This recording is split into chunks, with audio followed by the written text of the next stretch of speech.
welcome to our fourth episode of You Grieving Girl. I'm Nikki, and I'm here to get real with you about grief.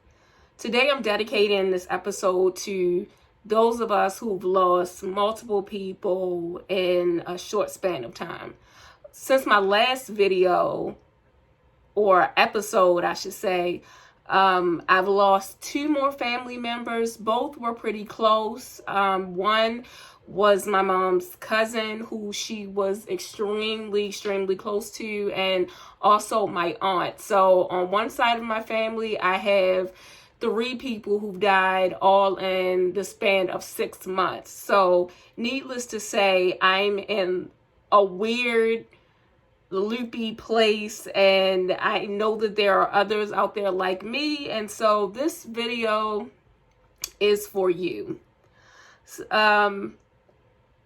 For me, I hate that more people have to go what I'm going through. So my cousin losing her mom, her children losing their grandmother, on top of the loss of my grandmother and my father, and all of my my father's brothers and sisters. My father was the oldest of 9, so we've all been really struggling with all of this loss. One thing that keeps coming to me constantly, and I have to fight to keep myself in a good headspace, is life is unfair. It just does not seem right to me that I could lose my mother. Now that my mother's been a few years now, then turn around and lose my father, and then my grandmother, and now my aunt, and all of this in a series of months, not to mention that we're still going through this crazy pandemic. So I feel like we haven't been given the opportunity to really grieve the way that we typically would. But even though I'm going through this, my mentality is to not give up. You know, even though things are hard, I know that eventually things will get better. And this is just one season in my life, and I know that it's not always going to be like this. So what I've been doing to kind of cope with all of this crazy is finding the things that make me happy and not crazy. When my dad died, I adopted a puppy. It was already on my radar, and it just so happens that the week he died, one of the rescues that I'd applied to contacted me, so I ended up with a puppy who's brought me a lot of joy. And then I ended up getting another puppy. And no, I'm not saying to you, go get a puppy, but by me being single, it was a nice companionship for me as I go through this journey. Another thing, I've explored different hobbies or passions of mine. I'm also a performer, so I've been working on my craft. I walk a lot, and I've taken up gardening, and just anything to kind of keep me from getting into a rut, because this is such a challenging time, and there is a lot of anxiety with the unknown of, okay, my dad died. Okay, this is a terrible experience. I already missed my mom. Then, bam, my grandmother gets sick and dies. And it's like, oh my goodness, like, can it get worse? Then my aunt, it's like all of these things are happening back to back, and I'm like, what the heck is going on? So to find balance, I've been gardening and reading, which I hadn't been able to do for some time, and really doing things to keep myself busy and not stressed. I realized that you can't worry about what's going to happen tomorrow, because today has enough to worry about. And I've came to that conclusion that I can't control everything. And if you're anything like me, you like to know what's going to happen. But what this situation has taught me, you really don't know. Tomorrow really is not promised for anyone. And so you have to take one day at a time. You cannot control life and what happens. Another thing that I realized is that I'm resilient and I can survive anything. You know, the fact that I can get up every day and I can make these videos to hopefully help other people, that's showing me that I can survive anything and I'm going to make it through this. You know, it doesn't make it hurt less, but I'm strong enough to handle anything that comes my way. Another big thing, especially that I've shared with my friends and my family members, especially as we struggle with all of this loss repeatedly, don't be afraid to get help.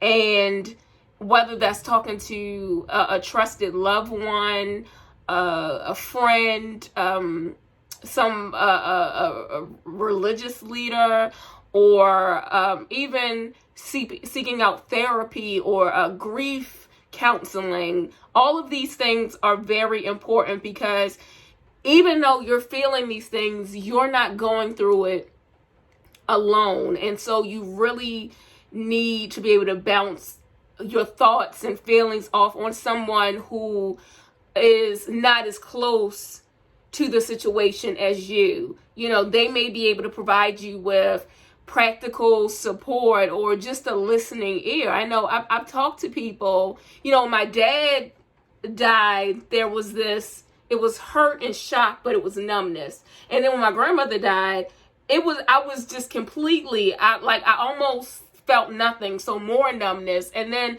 my aunt died, and then I'm all in tears. So I'm going through all of these different emotions, and death does not make sense. You know, we are not meant to experience these kinds of things. So I have to talk to people, and it's helpful to just be able to get things off my chest and not keep it inside. And that was one thing that it took me time with my mother to actually express these feelings. I tried to be that strong woman and I'm fine and all of this stuff, and it made me melt down randomly and go through my life like I was sleepwalking. So I would encourage you to seek out that support and don't be embarrassed. People love to support other people and what they care about, and they appreciate you feeling comfortable enough to share with them what you're going through. Another thing, it's hard for me to even think about it right now, but it does get better. And I say that especially in my situation where it's back to back to back. I know that it cannot stay like this. Right now it's a challenge and it's so real, but I know that brighter days are ahead and some amazing things are gonna happen. So all I have to do is keep my faith and believing that things won't always suck. I mean, that's the best way to say it. Things, even though it doesn't seem like that, because even like when my mom died, and though, I mean, I went through a few years of just pain and hurt and anger and frustration, but I also grew as a person and became more adventurous and started to travel. And I look forward to being able to do that again. I went to Israel and had this amazing trip. And, you know, I've done things that I would never normally do. So even though these bad things have happened, it's taught me a lot about myself and just really made me excited and made me yearn to see what this future is going to hold for me. And I know that it's going to hold good things for me. Another thing I want to say is enjoy the little things. You know, it's one thing that for me, every time I wake up, I'm like, okay, I'm here another day. And I have asthma, so I can breathe today. Or my allergies aren't acting crazy. Or I have these two puppies. One is a giant puppy. She's 67 pounds. And then I have a smaller one that's 20 pounds. I have these two little fur balls that love me every day.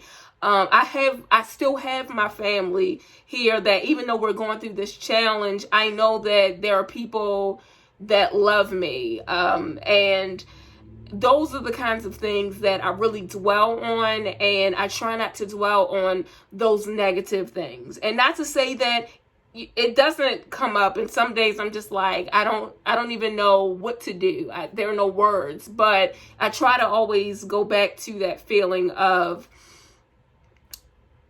that there is a silver lining, and I try to focus on that.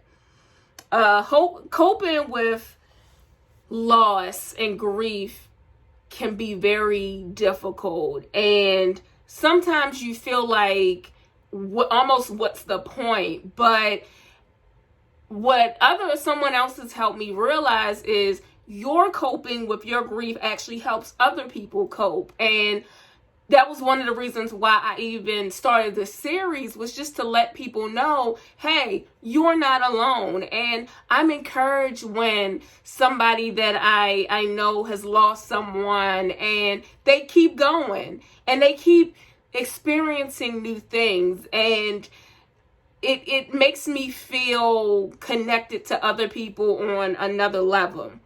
And walking every day has been really helpful for me. It kind of takes away that burden that I feel when I'm just kind of sitting there and I'm down and I'm stressed out. It helps me to really clear my mind. And sometimes when I'm walking and I'm sad and I'm thinking about memories of my loved ones and all of these different things, but by the end of my walk, a lot of times it turns into a happy moment. And hey, I remember when they did this or when they said that, and I'll laugh. So I will say exercise for me is a good medicine, and reading, but whatever that thing is that really helps you, I'd urge you to really try to get back into that. And you'll be surprised how the days are a little bit brighter because you're focusing on something that you love and not on your pain and your hurt. So I hope that I was helpful for you today. And today, our Get It Girl guidance is life is not fair. And once you realize that, and you realize that you can't fix everything, you can't stop pain and hurt, and you kind of have to roll with the punches and learn to live with it.